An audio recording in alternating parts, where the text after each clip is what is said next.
C'est quand je vois mes anciennes vidéos que je me dis waouh, j'ai vraiment beaucoup de retard sur la publication. Alors je m'excuse pour ma voix complètement pétée. Et depuis quelques jours, j'avoue que je suis un petit peu malade. Dans une de mes vidéos, je parlais que j'avais dû quitter la pâtisserie quelques temps avant de pouvoir ouvrir mon auto-entreprise. Là, récemment, on m'a demandé pourquoi j'avais quitté la pâtisserie du coup. Et il y a encore pas si longtemps que ça, je n'avais pas le droit d'en parler.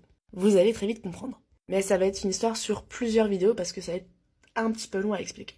Donc déjà, tout commence quand je fais mon apprentissage en pâtisserie. Je commence du coup par un CAP et j'avais du coup trouvé une entreprise pour faire un apprentissage. Et en gros, je m'entendais bien avec tout le monde, sauf avec le chef pâtissier, où avec lui c'était un peu compliqué. Disons que pour lui, les apprentis, c'était fait pour faire la vaisselle et les tâches qu'il voulait pas faire. Bref, il est resté que quelques mois, après il est parti. Et après, j'ai poursuivi mon apprentissage en CAP. J'ai également fait ma mention complémentaire avec la même boutique. Et après, je suis partie à Orléans faire mon BTM. S'en est suivi le fameux Covid. Et ne trouvant pas de travail du coup à Orléans, je suis remontée en région parisienne. Donc j'ai trouvé un travail dans une boutique qui faisait un peu du semi-industriel. En gros, c'était fait maison mais par des machines. J'y suis restée 1 an, après j'ai bougé. Je suis partie dans une autre boutique pour avoir plus de responsabilités. Et je suis restée que quelques mois parce qu'on m'a démarché pour un poste plus près de chez moi. Malheureusement, ça se passait pas super bien avec la patronne.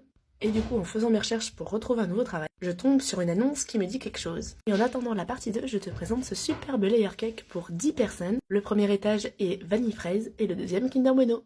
Tu veux savoir la suite? Alors abonne-toi!